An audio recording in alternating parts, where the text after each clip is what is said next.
Live from the Texas Cheerlickers Studios. It's in the building with Mike Taylor and Rudy J.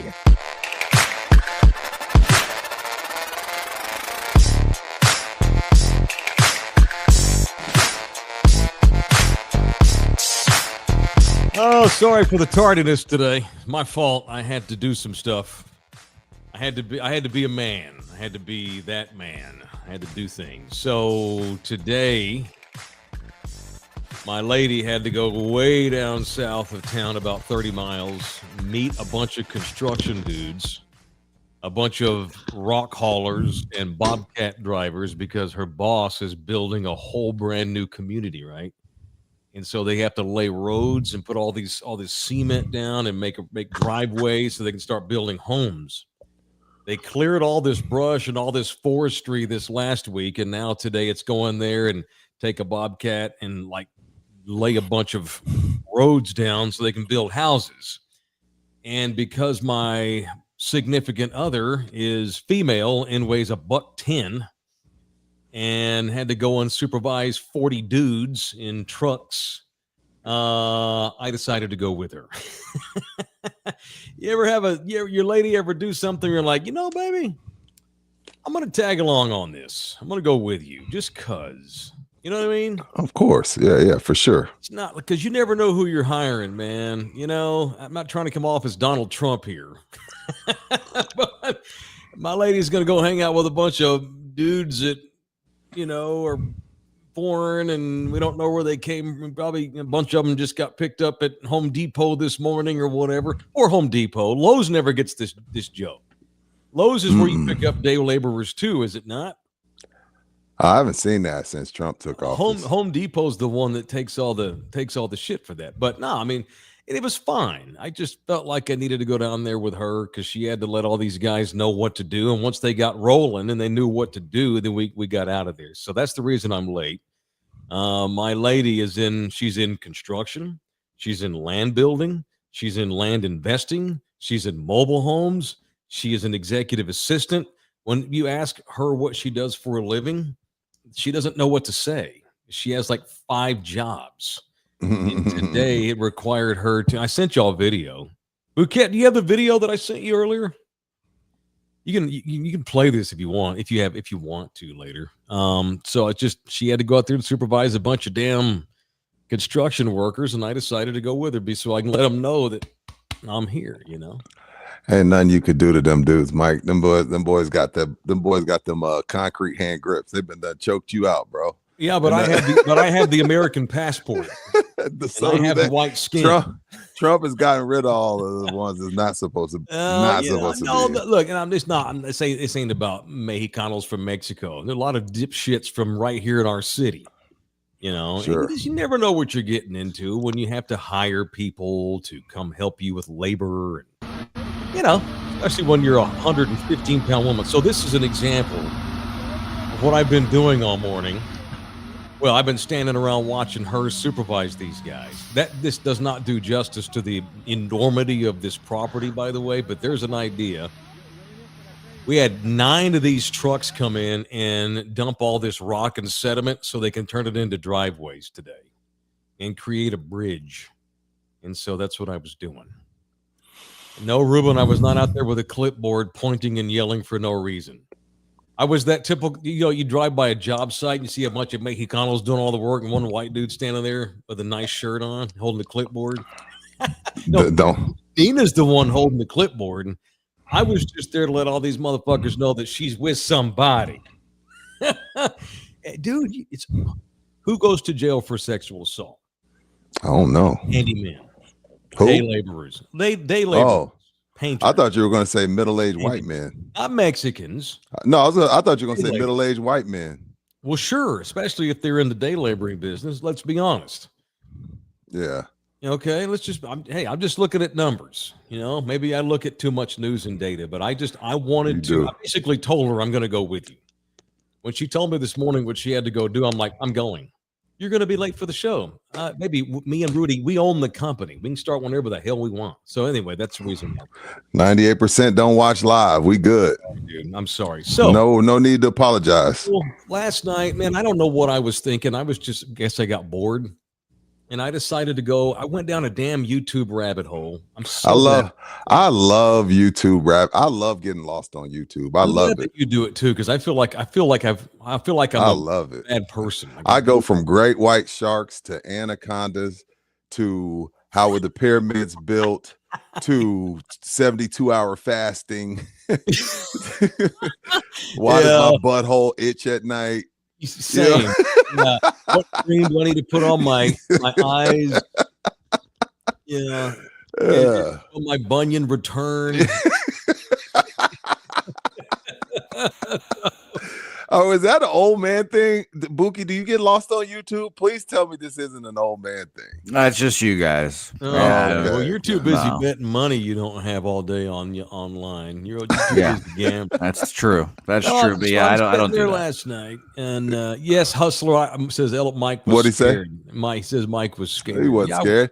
It's just you making sure your lady we're providers and protectors. Correct. Supposed I'm to a protector. I'm a man. I protect. And you've seen that woman of mine. She's a flocka, weighs a buck nothing, 5 foot nothing. So decided to go on. Anyway, so last night I make the mistake of clicking on a Michael Jordan highlight. That's good highlights. Thinking that I would watch, 1 30-second clip and move on with my day. No 2.5 hours later, I had rolled through all 6 of his championship run highlights. So it's a bad motherfucker. Sorry for the cussing. He was. So today I'm to make up for being late. I'm going to, I am a man who will admit when he is wrong. I believe in integrity, culpability. When you are wrong, you have to be man enough to admit when you're wrong. And I never want. I'm usually right. I will give my opinion, but when I'm wrong, I'm wrong. I'm gonna give you some quick stats and names real quick. Then you'll probably know where I'm going. In the 1991 NBA Finals, the Bulls beat the Lakers. It was Chicago's first championship. Bloody Divac, the Lakers team with Magic Johnson, Bloody Divac, Sam Perkins. James Worthy was getting pretty old at this point, so he wasn't much of a helper. And the Bulls dispatched them in 6 games? 6 games. 5 games. Yeah, Mike was the MVP. He averaged 31 points and 11 assists in the series. All right. 11 assists. Wow. Yeah. In 1992, Chicago beat Portland. Portland had Clyde Drexler, Terry Porter, Jerome Kersey. That was their 3 big dudes. Mike averaged 35 and 6 in those finals. Okay. In 1993, against the Suns, the Bulls beat them. Mike averaged 41 points. Did he average 40 that season? Series? He averaged 41 points, 6 rebounds, and 8 assists in the finals against a Suns team led by Charles Barkley, Kevin Johnson, and Dan Marley. All right. Kevin Johnson doesn't get enough flowers. Continue. Then Mike got told to go pretend you like baseball so we can make this gambling stuff go away, right? And so we have a break in championships, and now we've got Houston won their back-to-back and all that kind of thing. In 1996, the Bulls beat the Seattle Supersonics when Mike got back. Mike gets back, and they go right back to the finals, and they dispatch Seattle, a Sonics team that had Sean Kemp, Gary Payton, and Detlef Schrempf. And Mike averaged 27 points, 5 rebounds, and 5 assists in the series and won MVP for the 4th freaking time in 4 NBA finals. 1997, they beat the Jazz, led by Karl Malone, John Stockton, and Jeff Hornacek. Mike averaged 32, 6, and 7. 1998, it was a repeat against Utah with Malone, Stockton, and Hornacek, and Mike averaged 33 and 4. So Michael Jordan played in 6 NBA finals. He won 6 MVPs. He averaged 35 points a game for all those games he played in. And Chicago never once played in a Game 7. They were never stretched to a Game 7, ever. And I knew this subconsciously. Of course. But going down the rabbit hole, I guess it drove home those numbers that I already knew. I already knew these things. I lived this as a kid. I watched all these games. And so this morning, what I am doing is taking a knee on my take over the last few years that I think LeBron James is the greatest basketball player there's ever been. I am on here today to take a knee because for the last 2 years, I argued that LeBron was the GOAT. Big old long black one. And Michael's was longer. Mike's was way longer. LeBron, I will not take a knee on him being the second best player of all time. That's fine. He's one of the most hated NBA players of all time and most beloved. He's so polarizing because he came up in the internet era. I love LeBron. I love his game. I like him as a guy. Sometimes he says dumb things and this kind of thing. I don't want that to get in the way of my judgment of his basketball, but just going down the Michael Jordan rabbit hole, I should be ashamed as a 50-year-old Gen Xer to have ever said that LeBron was the GOAT. That's not true. It's Michael Jordan. He is the greatest player of all time. Mike's won. I take a knee. I was wrong. I agree. Although I've taken a knee, I've just gotten to the point where I let people. You're not changing it. Facebook debates aren't changing anyone's mind. I just let people. People feel like it's LeBron. Even with you, like I didn't agree, but we never Stephen A. Skip Bayless. No, I don't. No, yeah, I don't. I'm not. I just let people have what they have, and we say cheers and move on. I'm from that era. But yeah, when the mic from 84 to 92, 93. Again, if you say it's LeBron, you say it's Kareem, whoever you want to say. There's nobody that looked like that. So graceful, so. It was just pretty. Like everything he did was just magical. It was like, I don't know, man, that 84 to 91. And then, he takes the break, comes back and he goes more post player. He's not as athletic, but he's still just dominant. It's just, I've never seen anybody look like that on the basketball court. He was just really not like way ahead of his time. Could have played in any era, but I agree. Mike's the best. Yes, so we now agree. So we've never gotten into. I've never like. I'm not going to fight about it. I'm not going to argue with you over it. But I was wrong. You were right, and everybody else that tells me I was wrong, they were right. So that's it. I'm leading off this Friday with an example of I will come out and say when I've decided I was wrong. He said when I've decided, because it's still an opinion. Yeah, it's still an opinion, and LeBron's still number 2 for me, and the Lakers. Say what you will, the Lakers still need him at this stage of his career. I mean, they got waxed by 40 the other night in Oklahoma City, and they do need LeBron back. So that's it. That's all I wanted to say. Good morning, everybody. Sorry again, I'm related. Is episode 445, I believe, of In the Building. From the Texas Chair Liquor Studios, we're at home today. Just because, why not? It's Friday, and I had stuff to do with my lady and had to go out of town. The audio disseminator is one Jose Bouquet, who has not combed his hair. Shocking. Still has not combed his hair. Look at this guy. Nor have I today, but that's okay. Mine's not as wild ass as his. You have like a bunch of pubic hair. It's that Venezuelan in you. Got that kind of that. Somebody along the line. Have you ever done your 23andMe? No. Okay. Never did any of those Ancestor.coms. My mom did, but I didn't. I don't know what her. There any black people in there? You don't know? My dad's side of the family is black. Yeah. Time out. I was going to say, do you have black dudes on your family? Apparently so. I guess they were on the women in your. Wait, so your dad's African Venezuelan? I guess so. I don't know. He's not Afro Venezuelan, but apparently there's his side of the family is black. Okay. I don't ask these questions. Explain that.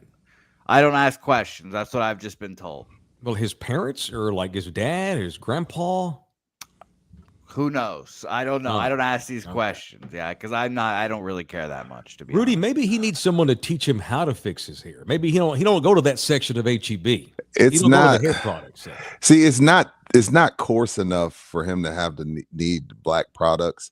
But you could definitely, you could definitely see that somebody along the line had a sweet tooth. I haven't seen Buki with a tan. I need to see Buki with like that Cabo Puerto Vallarta tan. Like that sun is closer to the earth. He doesn't go out enough. Yeah, I need to see him with that, and then I'll be able to tell you. But he definitely somebody along the line. Yeah. So one of my former medical suppliers used to tell me that I needed to wear a do-rag because I would have wicked waves. And I was like, I don't know what that even means. Why does your former drug dealer got to be black? Because he was. Well, he's Puerto Rican, Dominican, something like that. He's from New York. So you see, now, if you ask a Dominican like from the East Coast, they could look like me and they will tell you, I know black, man. I know black. Don't call me black, man. I'm like, bitch, you black. Who are these people claiming not Dominicans don't want nothing to do with black folks. Oh, whatever. I'm serious. They say, I know black poppy. I know black. I know black poppy. Man, just because you speak Spanish and drink rum, you still black. Hey, man, where's the rum? You're still black, no. That's how I know it's baseball season. When you hear black men speaking Spanish. Oh, cool. Baseball season must be around the corner. Look, see, T-Time says it, man. I know black, I'm Dominican. I'm like, bro, I promise you, you black.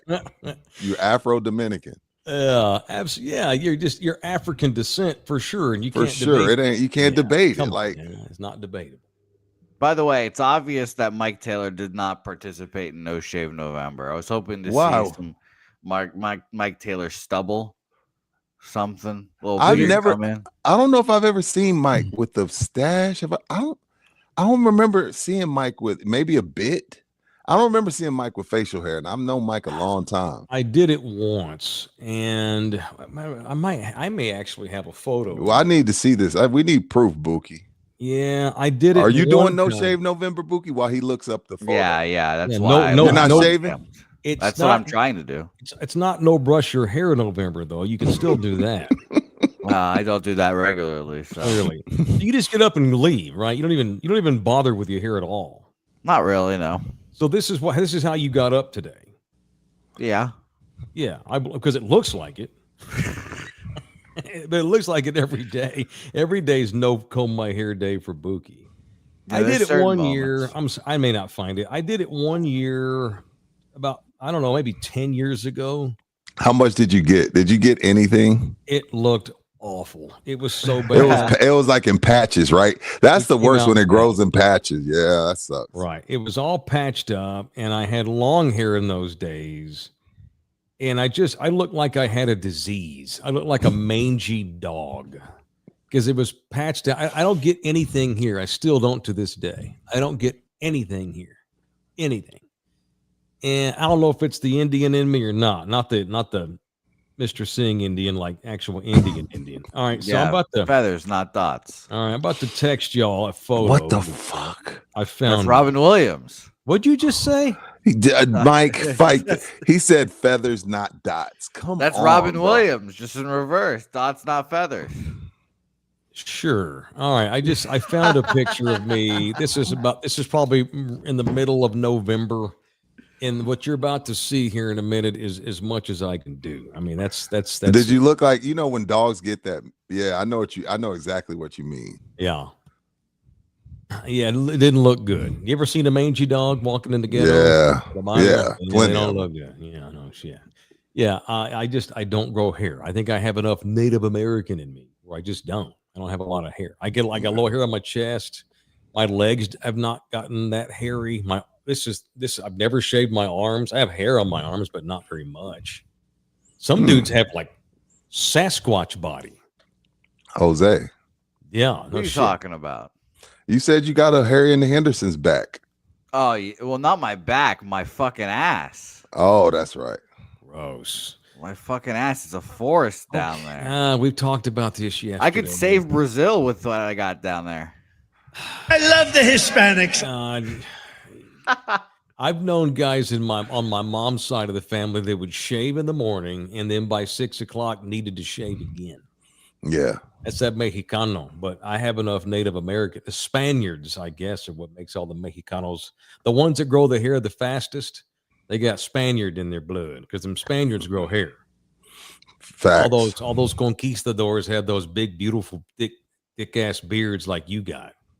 They all did all that shit. Mhm. All right. Y'all want us to jump in here and shoot us a super chat? You may do so. We got money already coming in. Go ahead. What'd you say, Bouquet? I was gonna say, Mike. Here's a compliment. You're fat as shit in this picture. Look at that. Look at there. You look Mexicano when you grow your shit out, bro. You cropped out my sister. That's weird. Yeah, I did. I didn't know who that was. So I was like, you know what? Let's just crop this woman out. That is strange. How did you do that in 30 seconds? I sent him that's me, and I sent a photo of me and my sister, and you cropped her out entirely. Damn, Mike, you look like a bandito. Yeah, look at that. I look like I'm Mexicano right there, don't I? Hardcore, bro. Bouquet, can you send me the one that has my sister cropped out? Send that to Mike. Send that to Nina and ask her if she wants that. I wonder if she does. I don't want to mess with her head. I want her to like send it this to her. version. Say, babe, you want me to try this for November? See, I don't. This is the kind of dude she deals with when she goes on these jobs. I don't need her thinking that's attractive. But I do want to say, I see you working. I see you working. Yeah, right. He wants to protect her. Yeah, he wants to protect his relationship. Some of these construction homeboys got a lot of money. Yeah, some of them do. Yeah, women have that. Women will fantasize on occasion about the blue collar heart. They don't want to marry the guy, but there's nothing more. There's nothing more attractive, and I can say this. I'm a straight, secure man.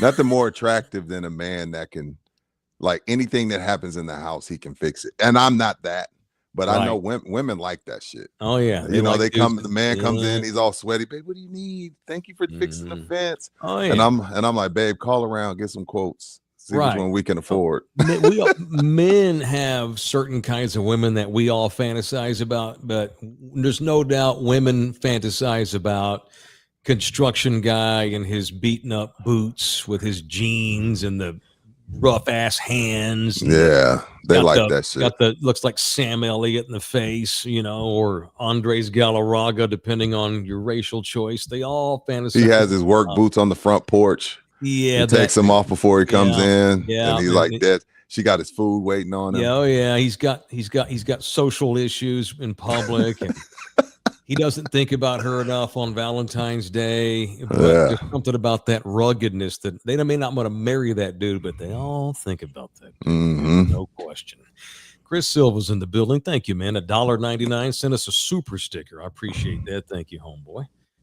Brian Half Mexican Whitener with a $25 deposit. Thank you, dude. I appreciate that. Good morning, boys. Happy payday. Thank y'all very much. Thank you. Oh, he changed his handle to Half Mexican Whitener. Yeah, he did. Yeah, and he don't look it. He's kind of like me. He don't look it at all. Clean cut me looks white. Y'all saw what happens when I let myself go in that photo a minute ago. I kind of like it. You like that guy? I like that guy. I like both. Aaron Canoopers in here. Mike is the Allie Larder character in Landman to Nina's Billy Bob Tommy Norris. Good. Yeah, she's Tommy. I'm Allie, the wife. Yeah, I'm the one that got to go up there, and I don't want anybody messing with my lady. Yes, my Nina is a land woman. She has a very unique job. I don't know that there's another woman in Texas that does all of the things that she does for a bunch of land dudes, because she ain't just like scheduling their appointments. As you see, we go on job sites. She's responsible for where they lay the concrete, where they irrigate the new ditch. I mean, she's in charge of all that shit. She's kind of like Tommy Norris in Landman, which drops this coming weekend. I can't wait for it. All right, thanks for the money. Wayne 71's in the building. YouTube rabbit holes. I'll say I don't have 2 hours for a movie, then doom scroll YouTube for 4 hours or binge 5 episodes without blinking. My brain says that isn't wasting time. Make it make sense. I'm gonna tell you why it makes sense, Wayne. First of all, thank you for the donation. Let me tell you why it makes sense. Because keep in mind, it's different topics. It's not one movie. It's 10 minutes of weight loss, 10 minutes of why my ball shrinking, 5 minutes of shark attacks, 7 minutes of islands you didn't know about in Hawaii. So it's not, do you know what I mean? It's like a bunch of stuff. So I hear you, Wayne. Thank you for the $9.99. But thank you, man. It's different. Right. And I'm at home. Yes, that too. That's the key part. I can pause and take a dump. Go grab a beer out of my fridge that doesn't cost $17.50. Mm-hmm. So yeah, if I go to a movie theater, it's not that I can't fight through a 2.5 hour movie. I just don't want to in the theater. Mm-hmm. That's all. Although but he makes a good point because long movies are harder to watch than binge watching TV series. I'm not sure why that's the case. It is. If we sit down, we'll watch 3 hours of Landman when it drops this week. But I won't stop down for 2.5 straight hours and watch the same movie. I think because you get to pause, like I said, because each episode is 45 minutes without commercials. Not all of us, it ends, and so you have a chance to pause and take a dump or grab another beer, that kind of or fall asleep and rewind. Or you know what I mean? There's a bunch. It's different. Yeah. I feel you, Wayne. I see you working. I'm trapped in the theater, right? And I cannot stand to miss any part of anything that I'm watching. If I'm watching it, I'm watching it. Yeah, I don't want to run out and get a popcorn refill and miss 7 minutes of the movie I'm watching. Hell, I spent $80 to get in here. I don't want to miss anything. So. Fair. But I see how you're working there, Wayne. Thank you, man. All right, it's Sammy's Embroidery, the official embroidery company of In the Building is Sammy's. So I have he did all of our T-shirts, and I screwed up when I had Sammy did a great job with them, and he'll do a great job for anybody's T-shirts, hats, construction companies all go to Sammy's, this kind of thing. I got too many smalls and mediums that I can't get rid of. I should have got way more double X's. I only got a few XLs and a bunch of L's. I got a shit of medium and smalls in there. Mike thought we were our biggest fan, even though it's second. Mike thought we were in Austin. Maybe we need to go up to Austin and get rid of these smalls. We need to go do a remote in Austin. Right. Hey, Austin, a bunch of cyclists show up. Yeah. No, man. So, God, what do you think? I was thinking we do like a wives bit where we give away in the building. Yeah, let's do that. I need two for my teenager and my wife. Cool. I need two smalls. All right, or we could do like wives and kids, because this 98% of our viewers are dudes. Well, won't they need double X's too? He's fat. Okay. I'm kidding. 98% of our viewers are dudes. A lot of y'all have wives and kids. Hey, I've got plenty of larges for women too. Most women don't need a double X. Or maybe just give them a large, let them sleep in it. Sure. Absolutely. So you can fantasize about Mike's goatee. Sure. I think you liked that. You liked me. You liked goatee too. I thought I looked like a 25-year-old with a goatee. It was weird. My face looks too young. Good Lord, I look like I just got picked up by ice, or I'm about to. Look at that. You do look fat as well. He doesn't look fat. His cheeks were puffy, but he don't look fat. I mean, look at him now. Look at him then. He looks like a fatty back then. Yeah, I know, man. God almighty. That's because my excuse was I had twins and I never slept and I was doing morning shows. Bro, that shit will ruin you, bro. It will ruin you. Yeah. So I have a shit ton of small and medium in the building T-shirts we made at Sammy's Embroidery. Do you want one? Just tell me you want one. Or maybe we'll do like a drop. Like the next time you and I have an appearance. Okay. Maybe we just create one next week or in the coming weeks. It's for the holidays. We're giving away free in the building T-shirts. They're smalls and mediums and larges for your family members, whether it's your wife or your kid. Or prima, whatever. Yeah, don't we want a bunch of little kids running around elementary school halls wearing in the building love you hard T-shirts? That's what we want. We need that. All right, donate to us via the super chat. Thank you to Sammy's Embroidery. If you get stuff done, go to Sammy's to get it done. 824-3900 or samsembroidery.com. Donate to us via the super chat. You can buy us a coffee on the buymeacoffee.com link that no doubt Buki will link here in a minute. Become a subscriber to our channel for absolutely free. You can become a member for absolutely as low as $4.99 a month, in which you get exclusive access to all of our swag. You never know when we're going to give something away. Look at this coffee cup. This was a big giveaway a couple years back. To get access to this kind of stuff, you need to become a member. All right. So I have a new coffee mug. What do you got there, buddy? Yeah, I left it in Southtown, but I got a nice new coffee mug. Oh, is it the one Isn't that right, Rudy? So explain this. Yeah, Rudy will bring a coffee mug into the studio, not the to-go carton. Rudy will bring like cups from home. I'm a cheap bastard. Apparently you left one. I left one, and it's like a grandma one. That's why Bookie's making fun of it, because it looks like somebody that's 90 drinks out of it. I got to get that back. That's we actually got rid of a bunch of coffee cups this year. Donated them to Goodwill. Good for you. I got 3 bags of clothes just sitting here that I'm supposed to take to Goodwill 6 months ago. Chris says I look like his Mexican cousin Jose. Well, kind of racist ass shit is that, Chris? I need to show Nina that picture there just because she don't believe I'm part Mexican. Right. Oh, that'll tell her. Proves it. That proves it. Yes, Chris, San Antonio's the diabetic capital of America. Is that facts? Yeah, we talked to the doctor, right? We're also the amputee capital of the world. Because if you're the capital of diabetics, you're gonna be the capital of amputees. Right. I'm messing with my light here. Tell me when to stop, Jose. No. That one. No, that one right there. That one. Okay, we good. I don't look too orange. The other one was orange. Jose wanted you to be orange. He said stop on orange. No, I don't want to be orange. Blue. No, I don't want to be orange. All right, I'm going to punch you. All right, let's try. You're just sabotaging me. Speaking of punching, let's get violent, shall we? It's time for People I Want to Punch here on In the Building, presented by the Law Office of Orlando Kill. It's time for People I Want to Punch on In the Building. All right, Rudy. Who you punching today and why, man?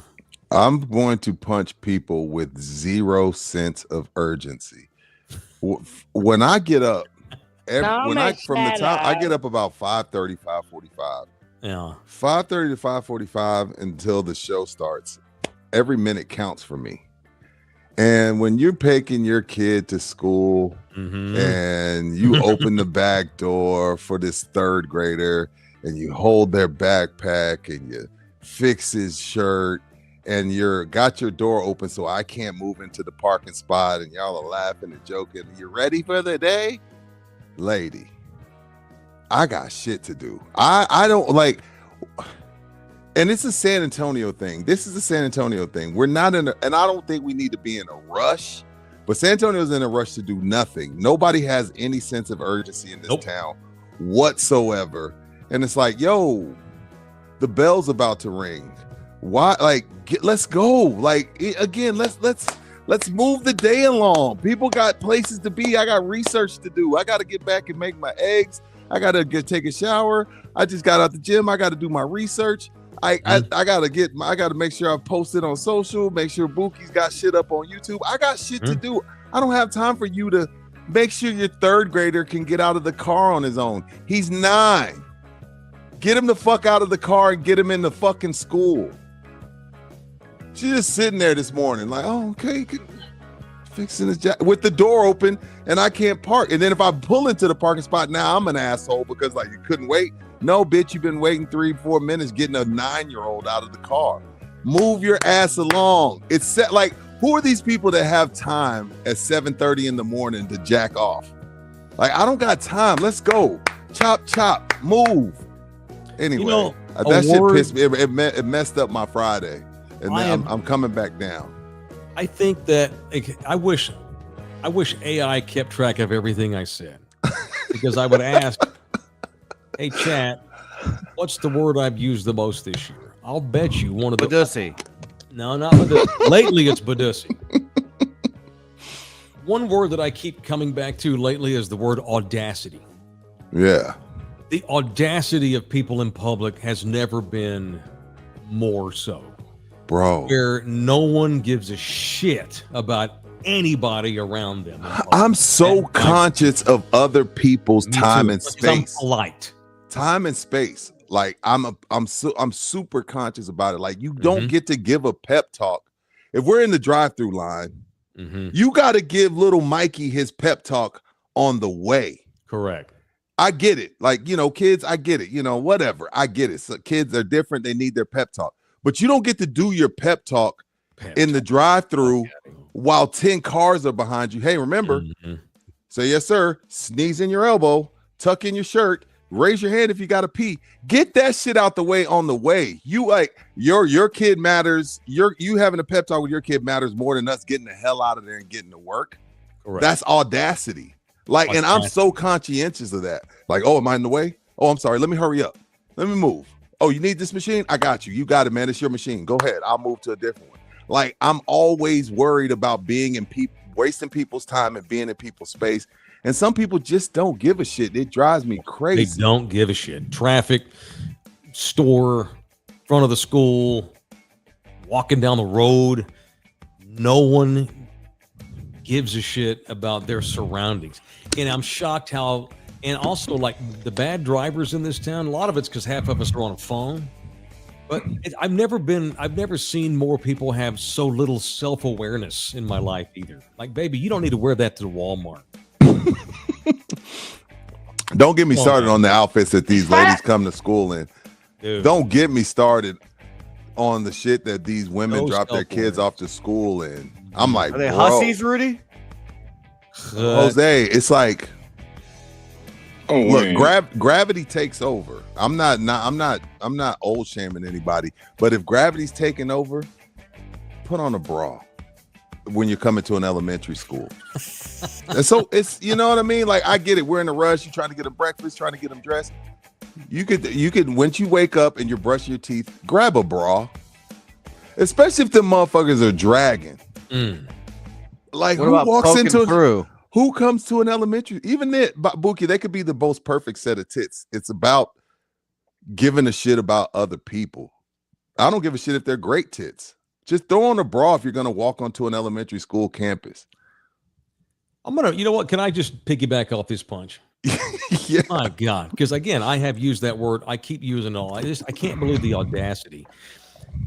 So yesterday we're pulling out of our condoplex we live in here. We have a gate, and we're driving up to the front of our property, and there's an Amazon delivery truck right there. He's not blocking the exit gate, but he's close to the exit gate, and he's got his flashers on because he got out of there. I think he had to go into the office, and there were two cars parked behind him. And so when I came around the bend, I'm like, are you effing kidding me? And because it looked, from my perspective, from my view, it looked like an Amazon truck. He looked like he was blocking the exit. Yeah. And there's two cars just behind him sitting there. I'm like, are you effing kidding me? You're good. Did this Amazon guy block the exit gate like a dumbass? And so I pull up and I realize, oh no, there's plenty of room. So I just go around all three vehicles, and and as soon as I do that, I noticed the two cars that were behind the truck. They realize, and then they pull out too. They were so unaware because they cannot take their fucking eyes off their effing phone. They were sitting there thinking they were blocked from leaving the property. No, you just have no awareness. None. Not one half of your brain all day long in your phone. I got shit to do, so I'm gonna at least check. Yes, I believe that our need to constantly be on the phone is also fucked up our lack of self-awareness. And it's contributed to how rude people are and inconsiderate they are in public. I wasn't raised that way.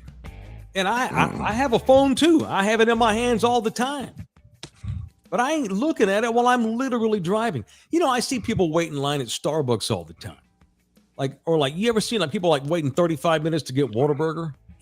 And I'm like, why would you wait 30 minutes in a drive-thru? You know what it is? It's an excuse to get on the phone. People actually would rather wait in long-ass lines now because it gives them an opportunity to do that. I think it's part of it.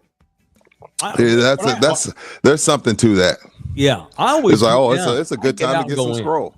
Yeah, if it's a long line, I'll go in. I pulled up to places to get something to eat, and I'll see there's 15 cars in line. I pulled up, got out, walked in, got my shit, got my car, and left, and still saw the same cars in the line. Yeah. People just are stupid. Bro. I'm piggybacking on your point. Yeah, I just man, like some people really think their kids matter more. It drives me insane. The parent thing. It's like at my 7-year-old school, she's at 7:40. The first bell rings and they have this announcement that says, please, all parents leave so we can start learning. So that means if you get to that door and it's 7:40, you're not at that point. Sorry, you don't get to walk Bradley or Keisha to class. Do they listen? No, I'm still like, I've been plenty of time like, hey baby, you got up late. See you. You got to walk in on your own. 7:40. There's an announcement. It says all parents leave. Do half of these parents listen to that shit? No, they just keep on walking, and then they wonder why their kids is bad as hell. You don't listen to authority. Yep. We got rules. I don't like all the rules in this world, but I gotta abide by them. And when it says again, my daughter's elementary school has my Friday all fucked up. I just don't like some people's, like, I don't give a shit that they said that all parents gotta leave. I don't give a shit that this dude's waiting in the park. I don't give a shit that my tits are hanging to my knees. I ain't putting on a bra. Oh, wait. I need to put her in Cornerstone or something. Yeah, that doesn't happen at Cornerstone. They've got 10 paid security guards out there, 3 different lanes. They probably have drones that help you get to the class. I don't like a lot of people. I'm getting worse I'm getting older. I'm getting worse. As you know, I don't either. I've subscribed to the 9 out of 10 theory since I was 15 years old. Ain't about even being old for me. I just don't like people. 9 out of 10 human beings are not worth any of our time. No. Anyway, that's why our audience isn't as massive as it is, because we bash on that 90%. Everybody that watches us, y'all are in that 10% that y'all are about something. It's that 90% that we have to bitch about together each and every day. All right, Orlando Kell's in business for a good reason, because half you some bitches gonna get divorced, and so that's why Orlando Kell that's why he has a job.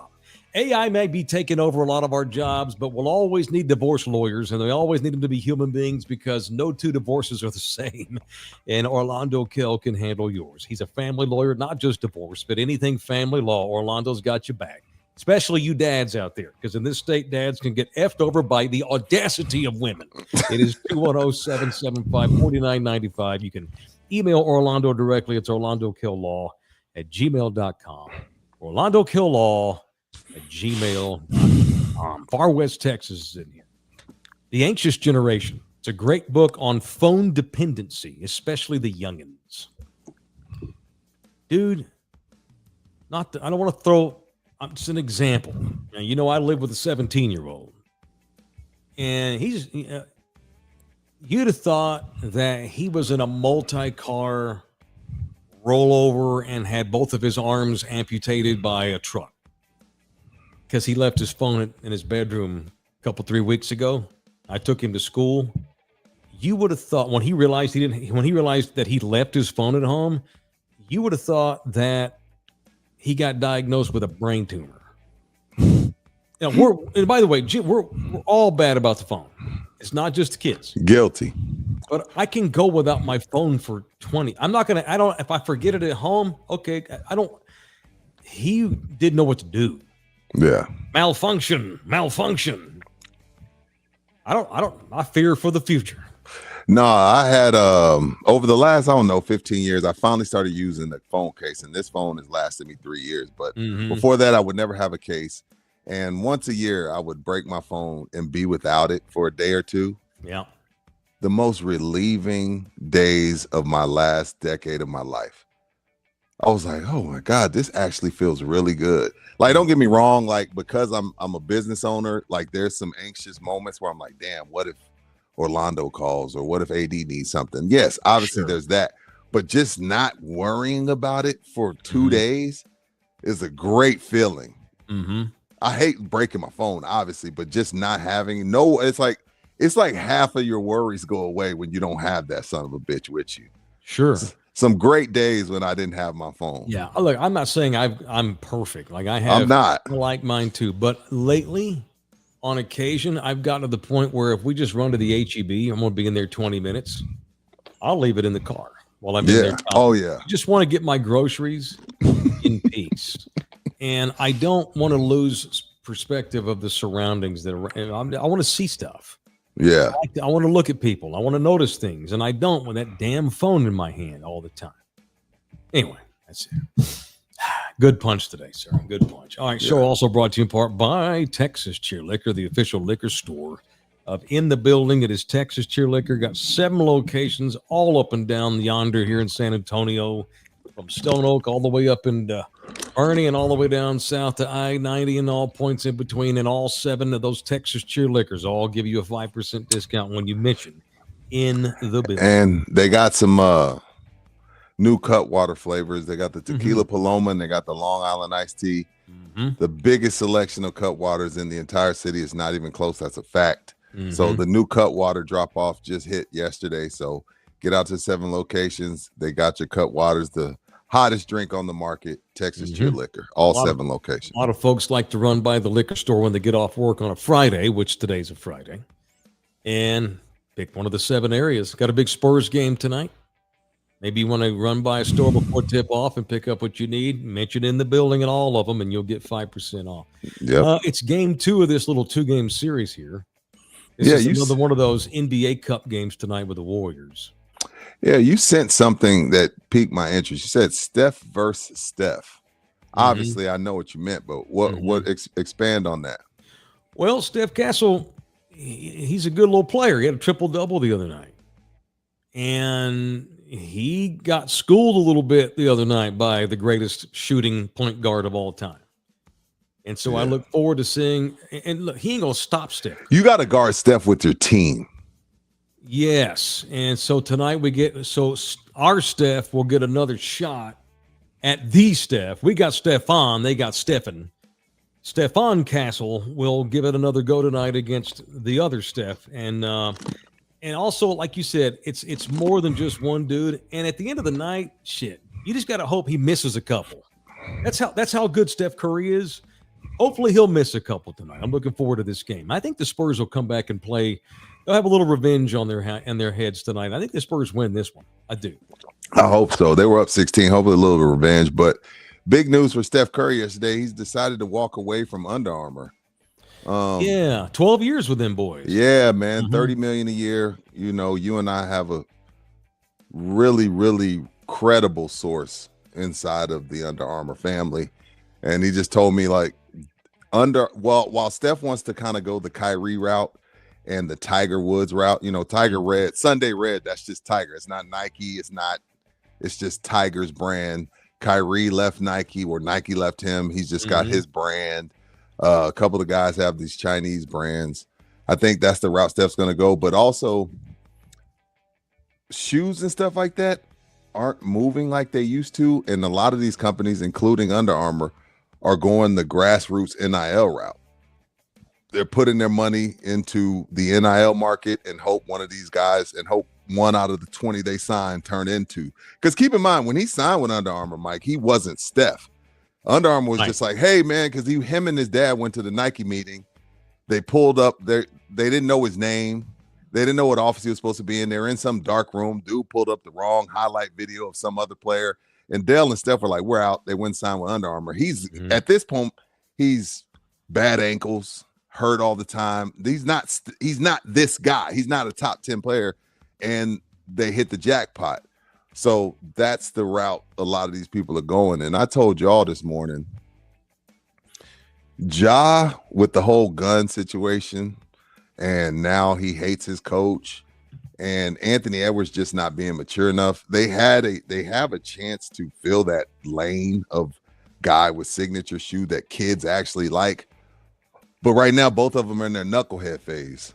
And they're not able to take it. They can't get out of their own way, and they got too many yes men around them to fill that void.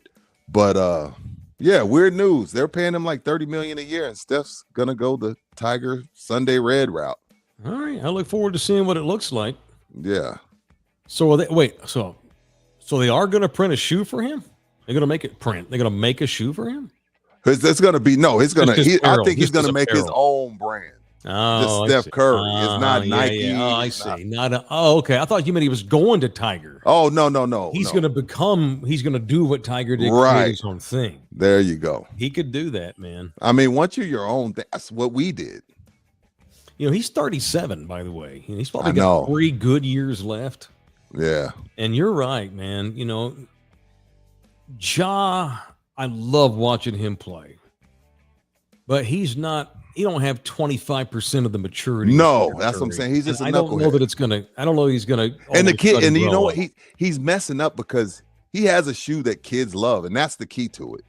He has a shoe that I walk around the streets. I pay attention to this dumb shit, and I'm like, damn, that's another pair of John Morant's right there. That's another pair of John Morant's. That's another pair.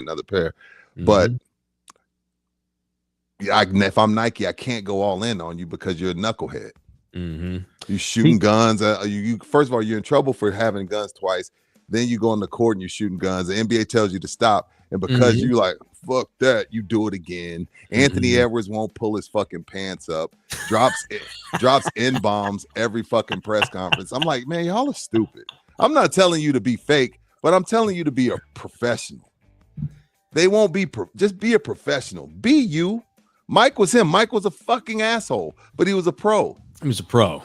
You don't have to wear a suit and tie every day. No, that's not what we're saying at all. But you can pull your pants up and stop dropping N-bombs. And you can get your security to carry the guns. What are we doing? These kids let's make $1 billion. Like LeBron has had some heat as far as like things he says, but he's a pro. He protects his brand. Like, go make a couple $1 billion off this shit. It's easy. Part Just of stop this is shooting guns and pull up your fucking pants. It's not everybody. By the way, I mean, there's 300 dudes in the NBA, you know. Not all of them act like idiots. No. But not all of them have the talent of these two kids we talk about. Right. These kids make so much money from day one now. I think that has to play a factor. It does. John looked at his checking account. Let's see. Oh, okay. 382,999,482 Yeah, I am. I'm good. You're right, because like Mike, you give me Mike. What was Mike making? $2 million a year? Mike's like, okay, let me be a brand and make some more. Yeah, you know what I mean. Like they had to earn it. Not that Ja and Ant haven't earned it, but I'm just saying they had Mike, Tiger, Kobe had to take the stairs. Yeah, these guys take the elevator. Correct. Tea time. The answer to your question is yes. You need to get more money. Not a lot more because you're an enlisted military man. But I'm not. I don't dance. I don't dance on command unless I'm getting paid to do right. It. He has a request for me in the chat today. See, and another thing, I don't know if this is true, but Matt Byrne and a couple people are saying Nico was the guy that messed up the Steph Curry Nike pitch. If so, this Nico just became even more of a legend. I don't know Nico if that's the direct contact? Because what the story goes, Steph's funny. Like, all right, we're gonna take the Nike meeting. They walk in and like, Trevor, right? No, I'm Steph Curry. Oh yeah, Steph. Hey, we got your highlight reels. Look, they turn on the highlight reel. It's not Steph. Wait, I thought you were Kawhi Leonard. Yes, Mike. And he let Steph Curry walk out the door. Steven or Stefan? Yeah. Nico's a legend. Nico's a punchline the rest of his living days. He needs to move to Canada and become like a he does, man. I don't know if that's true, but if it is, that's hilarious. Rogi's in the building. What's up, Rogi? Mike looks like a full-grown version of Tattoo.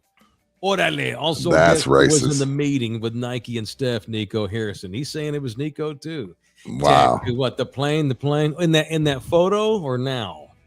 In that photo. In the photo with the plane. Yes. Okay. Great show. Was it? No, it wasn't. It forever. That might be one of those shows you go back and you watch after 35 years and you're like, oh wow, that is terrible. That is a terrible show. It happens to me all the time. I'll see old shit. Yeah. That I loved as a kid and think, wow, I was a dumbass as a little kid because this is terrible. And I don't imagine Fantasy Island is going to be any good if I ever go and watch No, it won't be. I doubt you can even find that anymore in syndication. All right, tea time. If you'll give some more cash, he wanted me to do the fake Jimbo Fisher. We can't take requests in here. See, it's got to be organic unless you pay for it. So that's the only difference. Tea time's like, man, it's 5:30 where I'm at. Hook a brother up. Well, raise that rate just a tad. He's offering $5 for the fake Jimbo Fisher. I'm going to need you to raise that just a tad. Not a lot, because I said you're an enlisted man, but a little bitty bit. All right, what else today? Sark's pissed off. Yeah, what happened? Scheduling. He's pissed off because the Longhorns have a brutal end to their schedule. Vanderbilt, Georgia, A&M. While most of the SEC this time of the season, this time of the year, the way they do their schedule, they play some give up team the second to last week of the regular season. Yeah, most teams will schedule like Samford or A&M plays Samford the week before Texas. Yeah, right. Yeah, a lot of school like you'll see Georgia play the Philippines like week 10. Alabama. I think Alabama plays UTSA before the Iron Bowl. Right. I think Vanderbilt plays Monterey Tech next week. Yeah. And so Sark was like, we got to, if we're trying to get more uniform. And I know, I get it. He wants more uniformity and continuity in the conference where we either all schedule a throwaway game or none of us do, because it creates an unfair advantage for those that have a layup game week 10 when I got to go to fucking Athens and play Georgia and A&M's playing Samford.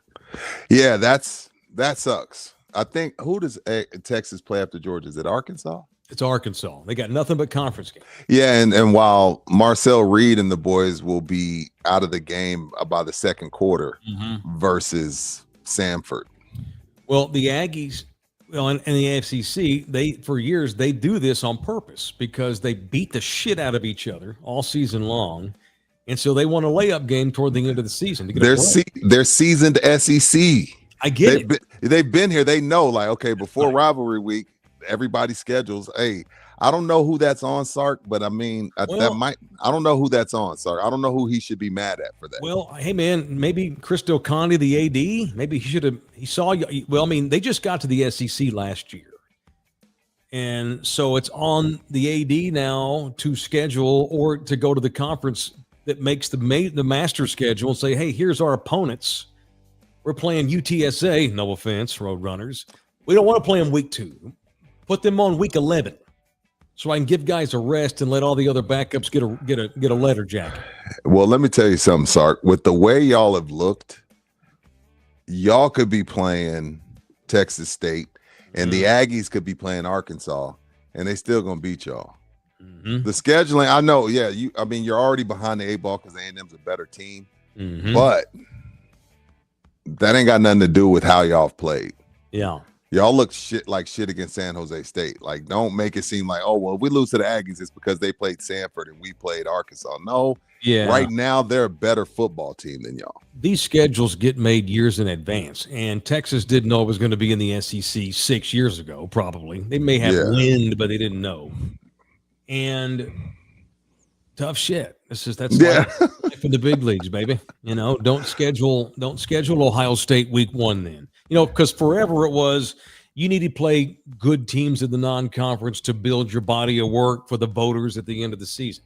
But in the SEC, that's not the case. In the Big 12 or the Big 10 and the ACC, sure, play big boys in the beginning of the season in the non-conference. But when you're in the SEC, you're going to get the benefit of the doubt. I mean, just look at the poll. Half the damn teams in the top 12 right now are SEC schools. Yeah, so, and if you take it up with his own he take it up with people like, hey, we're giving Sam Houston State $1.5 million. Tell them we got the check, but we're going to play you week 11. Right. That's it. What's Sam Houston State going to say? No, hell no. They're not going to say no. They want that $1.5 million. Right. Get out of here. Tea time. Go to $10 and I'll do it. Since you're an enlisted man. I think he did. Did he? Well, Thomas just dropped $9.99. I think that's him. Oh, okay. He did it. All right, Thomas. Sark needs to stop bitching all the time. If he don't like it, he can go get him. You don't get him a schedule. By the way, Jimbo talks like he's had 17 cups of coffee and 3 bumps all the time. If Sark don't like it, he can take his ass over to the SEC office and tell him, I don't want to play them Sanfords in week 2. I want to play them week 11. I mean, that's why it goes. You got a bunch of narcissists running this SEC. It's just what you get. You can't come in these team sitting motherfuckers, Mawson, come in here and tell us old country boys what to do with our conference. You're new boys in the block. You don't let me bitching about nothing, boy. Hey, $20, I'd have given you more, but that was only 10. you know, this is the thing, Mike. Ain't nothing worse than asking the DJ to play a certain song. Y'all I got to know. chill out with the request. But he man. paid for it, so we're No, good. he did. That's different. See, it's totally uncool, absolutely unorganic, unless you pay, because it's 2025, and I need the money.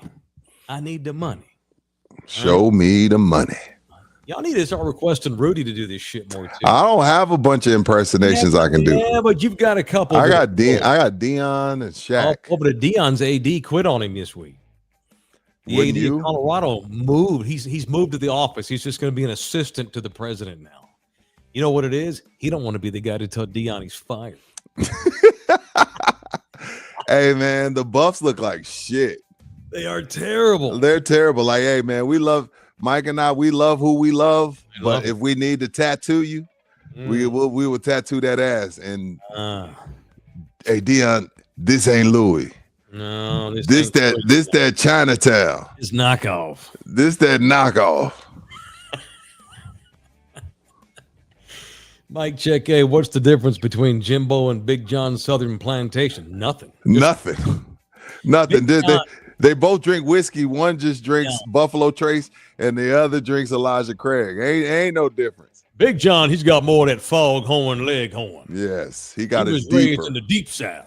He's more of a baritone. Jimbo's more of a soprano. Yes, yeah. My great granddaddy ran a cotton farm. Jesus. Oxford, Mississippi. Jesus. We old school Southern boys. We're from Dixie. That's different. That's different. Tuscaloosa, we're not racist. We love all black players. Don't date my daughter, but please score touchdowns and I'll donate money to the program. Ding, ding, ding, ding, ding. Although, was it years ago that some dude got arrested? He assaulted his own daughter. She was like 20. He got pissed at her and like shoved her across a couch. She called the cops on her own dad. He got arrested. Come to find out, she was dating an Alabama player. And she was throwing him under the bus on social media for being a shitty boyfriend. And dad's like, no, ma'am. We don't throw Alabama football players under the bus. That is good parenting. Shit. It says Alabama on his helmet, sweetheart. That is great parenting. I had not heard that story. The dad and the daughter got into a fight because she was ripping the boyfriend. He plays so. Hey, again, we support all our Alabama football players. I'm not racist at all. If you play for Alabama, hey, you know what you signed up for? You dating this football star. That is right. Absolutely. All right. It is in the building, presented in part by Jay Ribaldo, the official real estate. What up, Jay? Man up in the building is Ribaldo. We need to get Jay some more houses sold. Yeah, big time, man. What are y'all doing, man? What are y'all doing with your lives? Get a house. Man, I just spent 2 hours walking through forest and brush and dirt and sand with my lady. And we were there to... They were platting off the land. That's the word. I'm learning landman terms. I had to go in there and plat the land, tear everything down, flatten it all out, smooth it out, take care of the sediment, take care of any hills, make sure the floodplains are taken care of, all this kind of thing. Have you been far south of the city recently? Dude, we were over in Bouquet. You gonna play the bed music the whole time? I mean, that's fine. I was just wondering. Yeah, I was wondering. Is Bouquet alive? Are you still there? Turn that off. Okay. So he ain't here. Okay, look at him. Look, turn the music off, bro. Can we kill the music now? Look at it. I can't hear it. I can. We can. It's been on for an hour. There we go. I love the Hispanics. Okay. So I don't know how long was the last time you've been south. I haven't been. Here in Floresville today, kind of Elmendorfy. You know, none will give away our exact latitude and longitude. It's starting to look like Stone Oak down there now. We're finally starting to head southbound too now. Forever, San Antonio was going northbound. Now we're starting to trek back south. Man, I saw house, and if let me rephrase. I saw community after community after community. Ain't none of them been there more than 2 years. Right. There's an explosion going on south of the city. If you're in the market, Jay Ribaldo needs to be the guy because he is one of ours. He is the official real estate man. Jay Ribaldo is one of the fine real estate agents in town. Make him your guy. He is a stud. That is very important. Whoever you make your agent, that is very, very important. And Jay Ribaldo is one of the most important ones. 210-887-1081. You can email him at jribaldo at kw.com. Jay Ribaldo at kw.com. All right. Rudy and I got Cowboys postgame show Monday. We'll talk more Cowboys on Monday, but they got everybody's back at practice now. You know, we had the vigil for Marshawn Nealon. Okay, good. Got the counselors back in. Their whole week the week was weird anyway because they didn't have a game Sunday and they don't play till Monday, so the whole schedule was off anyway. You know, Schottenheimer had his first media appearance day before yesterday. He was sobbing in tears. I mean, it's been a horrible week all week for the Cowboys, you know, and it's been hard to bag on them too much this week, so we haven't talked about them that much because it's hard to talk Cowboys right now without getting pissed. And so everybody was back full practice yesterday, and to a man, everybody was saying this is medicine. You know, I'm worried about Dak's psyche too because of what his history with mental issues and his brother and all this kind of thing. It was medicine to get back onto the field. You know, I don't ever tell people how to grieve. You know, everybody grieves differently, yeah. And so most of the guys that I went on a rabbit hole on DallasCowboys.com too and checked out their YouTube page, and mostly it was a bunch of we're just happy to be back on the field. This has been medicine. It's forced me to have to concentrate on football and nothing else. You know, I remember the first time I had a death in my family was my aunt. 1987. I was 13 years old. My aunt died of a drug overdose when she was only 23 years old. So you could imagine the enormous grief going on in my family. I'm 13. I don't know how to process this. I remember, and so I get out of school, and one of my great aunts was there to pick me up because I was looking for my mom and my grandmother. I'm looking around. I don't see my car. Okay, figure it's just typical Grandma Becky being late. I hear my name being called. Hey, Mike. Hey, Mike. I look over and I see my great aunt, who's never picked me up from school one time in my life. And I'm like, I just had this horrible feeling go over me, dude. I'm like, why is Aunt Mel here? I see her once a year. Why are you picking me up from school today? Mm-hmm. This is back before I didn't get a message. You know, no one sent me a message. I didn't have a phone. Obviously, it was 1987. And I'll never forget, my heart sank when I saw my Aunt Mel picking me up from school. There ain't no reason why that woman would be here picking me up unless somebody in my family's dead. And so I slowly walked to that woman's car, and I realized my mom was in the passenger side. So she gets out, hey, come on over. And I'm just like, what the? So I get in the car, sit in the back seat. Hey, Aunt Mel. Hey, Mike. So we pull out, and my mom tells me, your Aunt Kathy was found dead this morning. And of course, then I just lose my shit. And we drive home. It was a 15-minute drive home, felt like an hour. We get home. I didn't even go inside, Rudy. I dropped my backpack in the front yard. I went around the back. I had a basketball hoop in my backyard, and I got the ball. And my mom had to make me come in for dinner. I couldn't deal with it. Yeah. I was like Jimmy Chitwood out there for 3 hours. I just shot, rebound. And I think it's worse when there's someone that it's like, it's never easy no matter how old someone is, but someone's in their 90s and you know the health's deteriorating. Mm-hmm. It's still tough, but it's a little easier to process. Someone's 23 or a 24-year-old that just scored a touchdown. It makes it totally different. Yeah. It just does. So I get where you're coming from. Similar how age. you were processing. Yeah. She was 23. Kathy was 23. Marshawn's 24. Yeah, so I get that. Have a young person like that. It just sucks. So, and I expect we'll talk more Cowboys Monday. We'll do post game Monday night when the game is over. They're going to beat the shit out of the Raiders on Monday night. First of all, it's a must-win game. You can't be losing to Arizona and Vegas 2 weeks in a row. You think you're going to try to rally for a wild card spot. They are getting healthier. Malik Hooker's been cleared. Remember him? Forgot all about his ass.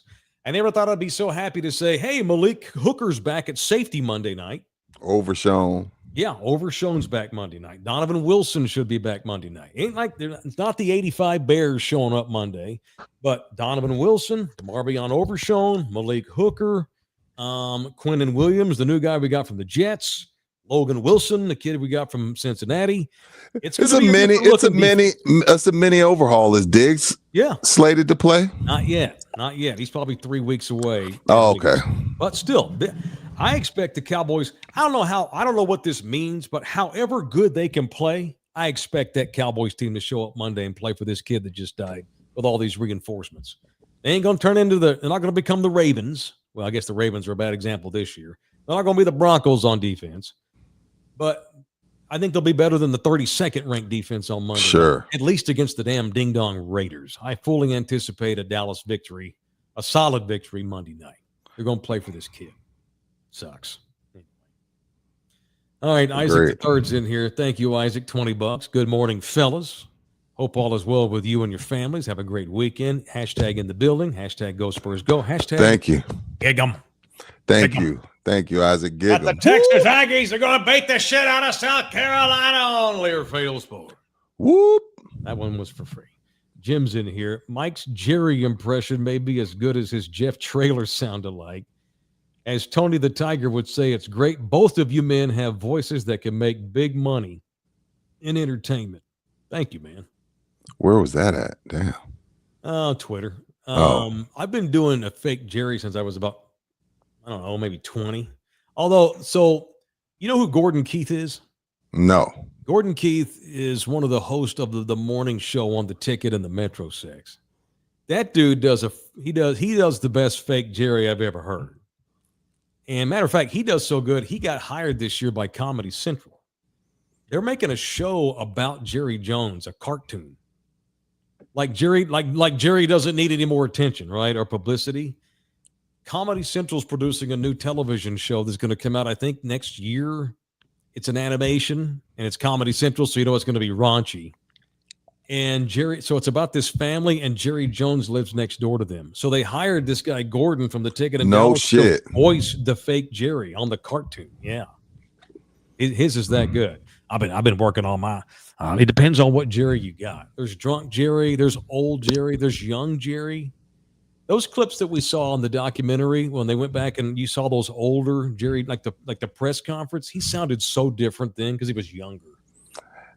But he was still Jerry. Jerry's always been Jerry because since we're talking about the documentary, just Jerry being in his own world, he's sneaking around in the middle of the night only to take Jimmy Johnson to Tom Landry's favorite restaurant. Like that's some shit that you think 2025 Jerry did, but no, that was 1992 Jerry, 89 Jerry. Like Jerry, of all the restaurants, you take him to Tom Landry's favorite. God damn it, how many times I got to tell you? I didn't know it's coincidental. Okay, bullshit. You know how many restaurants there are in Dallas? 17,000. Oh God! I just happened to go there. Bullshit, dude. Bullshit. I want me some glory hole. Speaking of the glory days, Tim Brown was on with your boys on the Fan. The great receiver, former Raiders great, and he said in '93, and this is why Michael Irvin is a beauty because he's just so real. Yeah. Tim Brown says in '93 he was about to be a free. He's about to be a free agent. And out of respect, he tells this on the Fan. He says, I called Michael Irvin because I had a lot of respect for him. He says, Mike, I want to come home. My contract's up. And he said, Mike told him, oh, no, the hell you not. Dallas's own Tim Brown. Yeah, Dallas's own. Michael Irvin tells him, hell no, you ain't coming to Dallas. And he said, and I ain't going to go all into it. He said, fast forward there at the Hall of Fame. And Mike tells him, bro, we both don't get to the Hall of Fame if you come to Dallas because we start sharing the ball and then our numbers suffer. So Tim was cool about it, but it's true, Mike. The reason I respect Mike is because Mike could have easily been like, hell yeah, let's do it. And then ran to Jerry and said, if you sign him, I will beat your ass. Mike told him to his fucking face, no, the hell you not. Yeah, and Tim was like, okay, I won't come. Sorry. But could you imagine though, like, let's think about Tim Brown on one side, Michael Irvin, Jay Dude. Novacek, Emmitt Smith, and Troy Aikman. Are you Mhm. freaking kidding me? Yeah, Mike was the consummate leader unless you fuck with his money. I'm good. He told Tim Brown, no, get your effing shine box Wow. to his face. Good shit. All right, what else? I mean, just shut up. I mean, fucking, You sound like Jerry. Jerry rambles now. That yeah, he's he old. does. Yeah, old Jerry's different. So my Jerry has changed over. Now it's he sounds weak. It's very nasally and breathy now. And he looks like Yoda. I bet he takes 2 naps a day now. You know how old people take a lot of naps.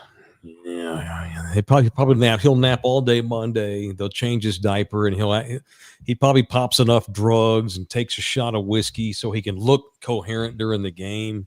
He'll be 84, man. I hope I make it to 84. You will. Well, you know, it's funny that we get on Jerry for all his partying. He still runs 3 miles a day to this day. Bullshit. Well, walks 3 miles a day. Really? 3 miles. That's what they say. That's what he says. Fuck yeah, I'm doing. How you think I drink all this goddamn Johnny Walker? 3 miles a day on a treadmill. Mm-hmm. Damn. 3 a day. Good for Jerry. I didn't know that. Yeah. Anyway, that's it. So Monday night, me and Rudy will have post-game show. I think they're going to beat the shit out of the Raiders. Call me a biased cowboy homer. But if there was ever a week where you were going to play as good as you can with a rest, a Monday night game, you got dudes coming back to the lineup, you just buried a teammate, so you got that emotion. If there was ever a week where you channel it all and play as well as you can, you would think it would be Monday night in Vegas. That's what you would think. Anyway, so all right, show brought to you part by Slackers. Maybe you're going to get out and watch that Spurs game somewhere tonight. Slackers has got 5 choices for you. Med Center on Fredericksburg Road, Rector behind North Star Mall, Nacogdoches. You got 281 and Thousand Oaks, and near downtown on St. Mary's. It is Slackers Sports Drinks and Game. A little something for everybody at all the Slackers, man. They're always doing something different in all of them, too. Always. And then you got your Spurs game tonight versus Golden State. They have all 5 locations will have the game on with the volume up. And when you ask for your drink, just tell them you're in the building. Bartenders don't know it's from a can of paint, but just say it. Say it anyway. Say it anyway. No. So some of them do. They all know me at 281 and Thousand Oaks. Oh, yeah, you go there. Every time I go in there, they always say Mike. I'll never remember their names back. I need to. As you shouldn't. I don't. You could tell me your name right now, and by 11:53, I will have forgotten. Yeah, but I've been. I got to change that. I've seen them enough now because I go in there enough to where I should have known. Anyway, shout out to all the bartenders at Slackers on 281 and Thousand Oaks. But all 5 of them are always doing something different. That's why I follow all of them on social media, because they all have different social media pages. You never know what each individual one's going to be doing on a different night or week or whatever. So I know they'll all have the Spurs game on. We got a late start tonight, don't we? Is it 8:30? Is it? I didn't know. I thought it was Prime. I think it's Prime. We can't see if you can't confirm the tip-off tonight for Spurs. I think it's 8:30 because it's on Prime. It's one of these NBA Cup games. 8:30. 8:30. And 8:30 in San Antonio? It's a prime doubleheader game, so we got bumped up. We got bumped back an hour. That's stupid. Yeah, I know. The price of being good. Hey, who's the prime crew? Carmelo Anthony? Who is the prime crew? Dirk, Melo, and Blake Griffin, I want to say. Oh, okay. Yeah, they were giving Melo shit because he wore a Nike jumpsuit. And they were like, dude, did you forget you had to come to work? Well, okay, what they don't need, they just, as long as it's organic, you can't recreate what goes on TNT, or used to go on TNT and now goes on ESPN. It's organic. So they were giving him shit. No manufactured humor. That's the quickest way to fuck up your shit. I actually haven't seen any. I saw we were on Prime once, I think, this season, haven't we? But I turned it on like second quarter. Yeah. I'll check in tonight and check out the pregame and see what they have to offer. Same. I bet Melo's decent. He's good. I don't know about Dirk. Let's see. He's got such Dirk's actually really funny when you just sit and listen to him. He'll do bits, but does that translate to television? Dirk's I don't know. Funny dude, but we'll see how he is on TV. You never know. There have been dudes I thought would be awesome in the studio that were terrible, and vice versa. You know. Like Joe Montana was probably the worst studio analyst in the history of football. It ain't for everybody. Rob Gronkowski is the worst current studio analyst there is, and there ain't a close second. He is fucking terrible. When does the whole beefcake? When does the beefcake bit run its course? I'm done with Gronk. Gronk does not entertain me. I don't think it's funny. Talk about manufactured humor. I think a lot of Gronk now has that reputation. And so everywhere he goes, he has to put on. Exactly. Boom! I'm gonna hit my head on the wall. You're fucking spared, dude. Yeah, I'm gonna crush a beer can, bro. Yeah, I don't got no time for that shit. Which is why those goddamn Kelseys, sorry to take the Lord's name in vain, you triggered me. Them damn Kelseys are gonna run thin with me quick too. That whole Jason Kelsey shit, the brother, the other Kelsey, the 10-time All-Pro. Yeah, his whole rock 'em up, smash 'em, bro guy thing. Yeah, miss me with that bullshit. Miss me with that. Agreed. But I am going to watch that pregame tonight. All right, 14 people have been charged for their roles. This is ESPN.com.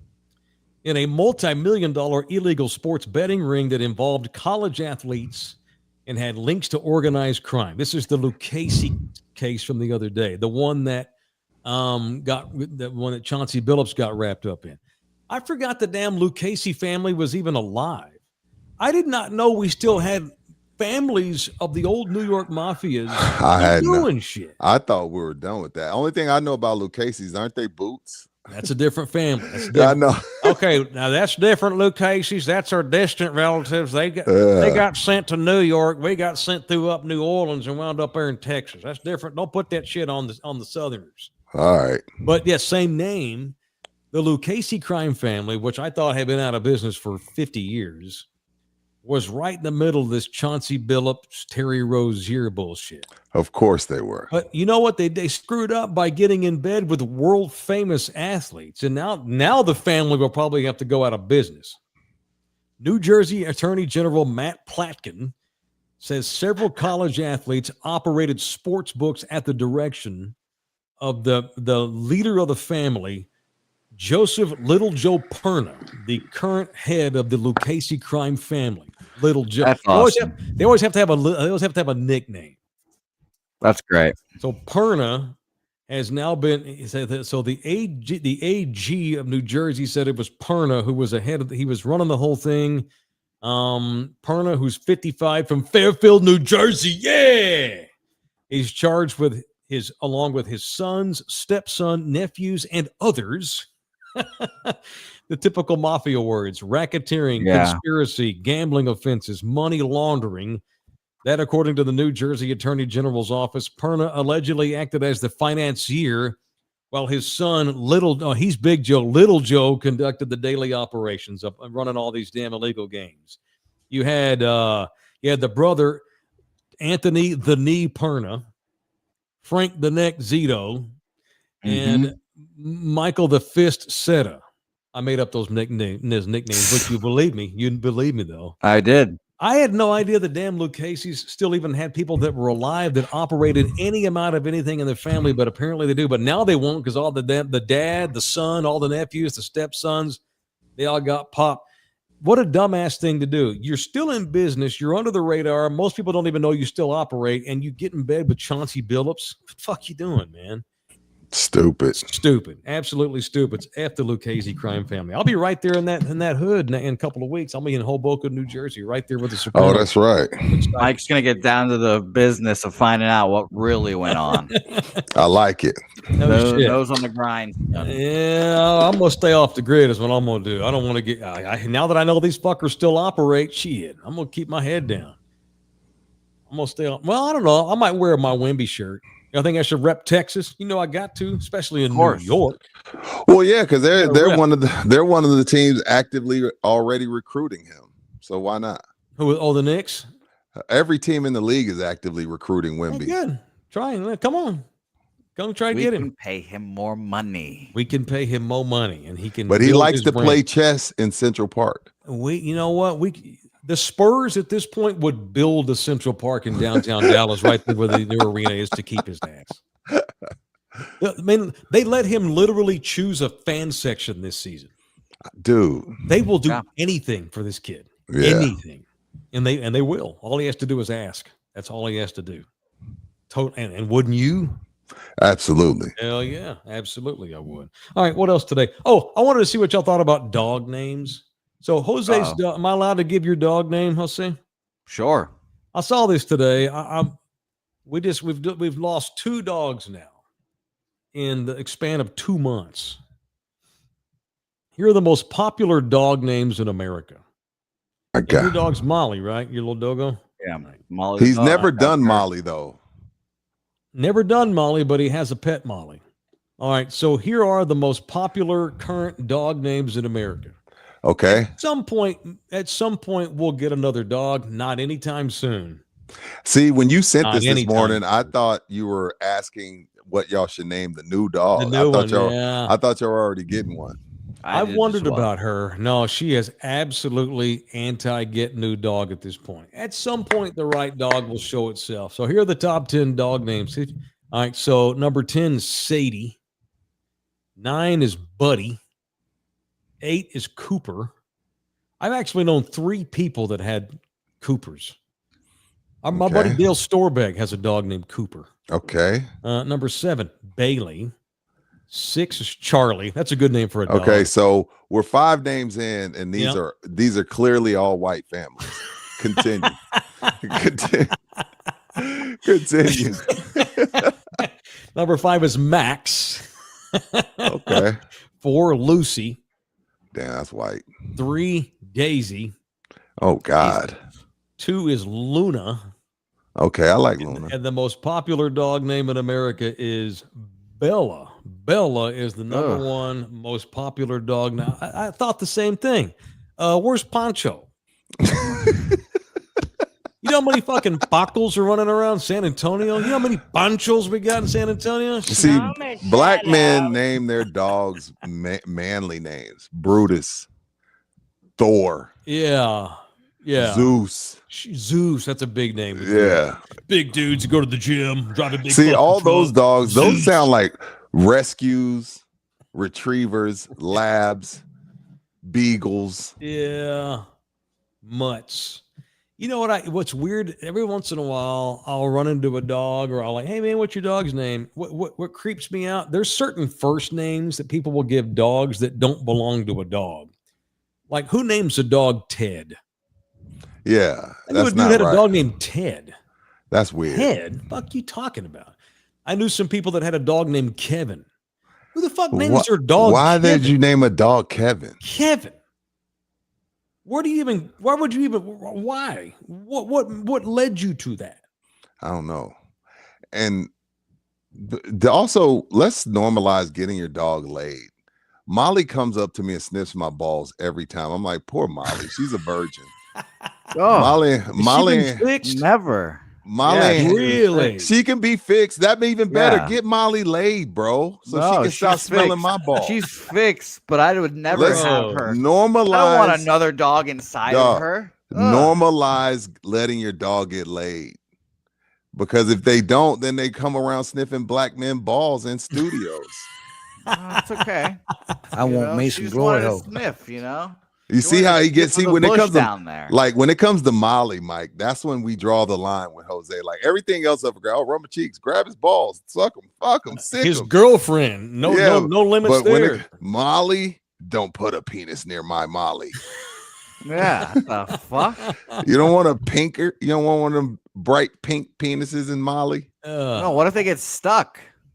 You gotta just put your finger in the dog's butthole. Oh God. I haven't had a lot of dogs. Now, obviously, I was a stepdad for the 2 we've just lost. We had Mango and Sinatra. Those were the 2 dogs we I like those lost. names. And my first dog as a kid, he was Harry, big white-haired terrier, named him Harry. My dad had a dog for a long time named Shortstop. and then we had a dog named Maverick. I like Maverick. And then I had Lucky. My grandmother's dog was Lucky. I like Lucky. We had a Fred the wiener dog. And then we had a Coqueta for a little while.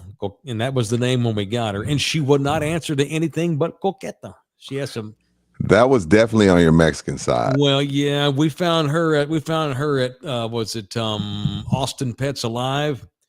Yeah, I'm like, hey, come here. She sat there.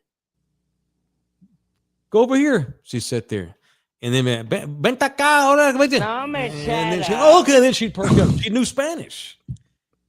And I told the kids, y'all want to call her Coqueta or you want to change your name? And she would not come to anything but Coqueta. That was it. You say that and she just perks up. Crazy. What? Oh, look Yeah, at no Molly. Mexican names in top 10. Hey, Molly. Oh, Molly. there's Jose's dog. Molly, you poor virgin. Just take a fat dumpy right now. All right. Well, you tell me we need to end. Okay, Yes. fine.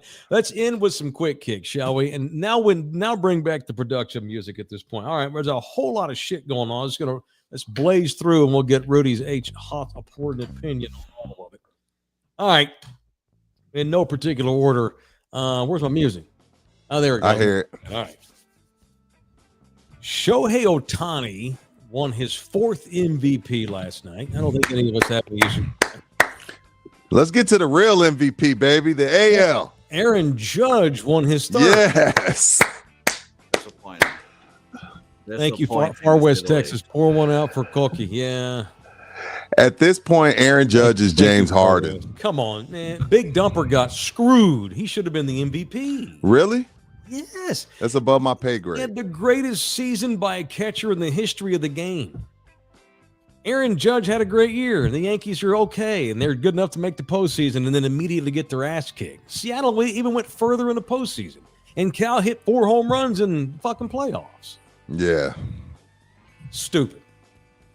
But Rudy wants to troll the white guy because Aaron Judge's mom was black or some shit. I want to troll Buki. Buki hates the guy. Can't stand him. Loser. He's the also an perennial loser. ugly-looking father mucker. Yeah, don't forget when he came up, had to get those new teeth. Aaron Judge, He did. His teeth were jacked. not a happy man. He's not a pretty man. No, he's not. Thank you, Thomas. Another $1.99. Most half-breeds are good-looking. I offer myself as an example. It missed Aaron Judge. All right, the NFL has announced this morning that it wants the union to stop releasing the annual list of team report cards. Why? No, So- call their asses out. Fuck Every that. year we get Yeah. best facility, best weight room, best with families, best on the road, best food in the cafeteria. And it feels like y'all need to stop releasing that to the public. They don't mind them releasing it to the league. The league wants to see what the players think. They don't want us seeing that shit. No, bro. Like the Arizona Cardinals repeatedly get 30-second and you don't give a shit. You need to be called out, man. There's no NFL team should have anything less than 5-star everything. Y'all make too much money to be doing that shit, bro. The Chiefs it's get disgusting. real bad records. Yeah, too. especially the Chiefs. Come on, yeah. Chiefs. All right, Drake May is now 9-2 after the Patriots stomped Buki's Jets last night. But Travion Henderson, the rookie running back from Ohio State, who he and that other dude that plays in Cleveland were just unstoppable in the postseason. That Henderson kid is going to be a massive star. And damn Patriots, baby, 9-2. Who saw that? Drake May, MVP. Maybe. C.J. Stroud used to get MVP chance at his home games. Not anymore. He will miss his 2nd straight game because of a concussion. Davis Mills will start again. They're coming off, 26 points in the 4th quarter and a massive comeback to beat the damn shitty Jaguars, who I hope move to London and never come back. I hate the Jaguars. I do too. I stood up for their asses a month ago. I never should have done that. I hate everything. Their uniforms, their stadium. They suck. I hate the City Jaguars. sucks. Stadium sucks. Team sucks. Owner sucks. Shouldn't have a team. Lamar Jackson gave the Ravens another scare when he showed up with a sore knee Wednesday and couldn't practice. Back out there full bore yesterday, though. He's slated to start against the Browns. And if the Ravens weren't trying to play catch up from their terrible start, I'd say let Lamar sit this game out because y'all should be able to beat the shitty Browns. But no, he's going to play. The Browns are another one. I hope they move. I hope the Browns move to Siberia and never come back. Get them out of Shit-ass here. Organization. All right, the NFL is also now in the process of making the same moves as baseball did to crack down on all these prop bets Mm. to prevent their own players from like, hey, bet 50,000 and I'll make sure I don't go over 100 yards rushing. I'll fall down when I get to 98. Make that your prop bet. Nice. And so, Major League Baseball is now in cahoots with FanDuel and DraftKings to put limits on these prop bets. It's to protect their own players from doing this shit, mostly. And so the NFL is about to do it too. What else today? What else today? That's all I got. There's your quick kicks for the day. What are y'all doing this weekend? Only the good shit. Only the headliners, baby. Only the headliners. I got it's a honeydew weekend for me. My wife said, do not make any plans. We're getting this house in order. Oh. So I had to cancel golf. I had a tea time Sunday with some buddies. That's canceled. I got threatened and I need my pizza. So I'm a chill. I thought Big Bad Rudy ran his scene. Nah, man. That's not true. Okay. No, bro. I need my pizza, so I'm gonna do what she asks. Fuck. I love the tone you're using. You want to see what I did last night? That goes against my normal line of thinking. What's that? See if I can hang on 1 second. Are you about to show us a swing? No, I'm not showing you a swing. Look at that, right? You put your tree up already? What the fuck? It's still November. Rudy. That's definitely a pizza move. She was like, I want the tree up. I want the tree up. I want the tree up. I went and got it out, dug it out, unfurled it, flaked it all together, and helped her decorate it and acted like I was having a great time. You bet your ass I my Christmas tree's up already. I ain't in my life. I ain't never had no tree up on the 13th of November in my life. Ever. But me and Rudy know. We know how to. We do run our households. Yeah. Doing what we're told. That's how we stay in control. No shit, man. I need to put my tree up too. Then I can have that. You bet your ass, my trees. You know what else it is, dude? So I've always operated like I've always been one of these guys where I get pissed off when I hear Q101 playing Christmas music before Thanksgiving. Like you don't celebrate. You don't even think about Thanksgiving till after Halloween, and you damn sure don't mention Christmas till after Thanksgiving. You know what? Life is short. Yeah. I'll be 51 years old soon. I don't give a shit if she wants that tree up all year. What's it gonna hurt? I don't. It ain't gonna hurt. Whatever. What? And tea time. I have no advice for you. I'm not a veteran. I was in the Navy less than a year. I have no advice for you. What does he want? What's he want to know? He been donated some money. Wants advice about Navy. I don't have any. I don't call myself a veteran. I don't wish me a happy Veterans Day. I was in the Navy for less than a year. Active duty. Happy Veterans Day, Rudy. You don't have a any veteran. Post-career advice. I would for him? never disrespect real veterans by calling myself one. So can I get into one? Can I give him some advice? Yeah. Do not try and go into broadcasting or podcasting. Yeah, don't do that. Or media. Do not do that. That's my advice too. Do not do that. Here in 2 years, you're going to have a fake me and Rudy because it's going to be an AI version. Yeah. To put on. Not a veteran. Don't stay in Hawaii, tea time. You'll starve yourself out because it's too expensive to make a living there. Yeah. That's it. Far West Texas, we see you putting up shelves too, Mike. Oh, you bet your ass I put shelves up. Look at that. See there. So I'm in my little playroom here. See them shelves right there? Them some bitches got put up day before yesterday. That tree got put up last night. You bet. You damn right. Damn right. Damn right. All right. And if we need solar, I can't do that. I'll have to go get some help, but I will go get Olympus Solar, the official solar company of In the Building. They do rooftop solar, ground mount systems, commercial solar, certified with all the reputable brands. It is Olympus Solar, San Antonio's own. They do backup batteries, home standby generators as well. And if you're in the market to get solar, maybe you need a roof too. And that's where our roofers come in. So Olympus and GC Roofing kind of work in conjunction with each other. They're separate companies, but they share a lot of business. Maybe you're in the market for a new roof. Maybe you wanted to add some solar. GC Services Roofing and Construction, the official roofing company of In the Building. Over 25 happy customers served because of our boys at GC Services Roofing. And going forth, if you decide to do some solar, whether it's on top of the building, maybe at your business, maybe you want a solar farm in your backyard, whatever it might be. I was down in South Texas this morning. All this beautiful land now is being developed.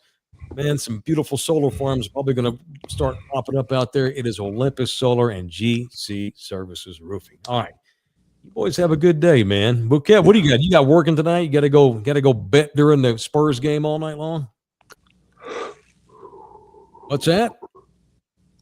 Good old sucking and fucking, Mike. Some good old sucking and fucking. You know what? I'm going. That's it. I'm out, bro. I'm out on that note. Okay. Good Lord. Bye. Good Lord. We gotta keep on doing. You can.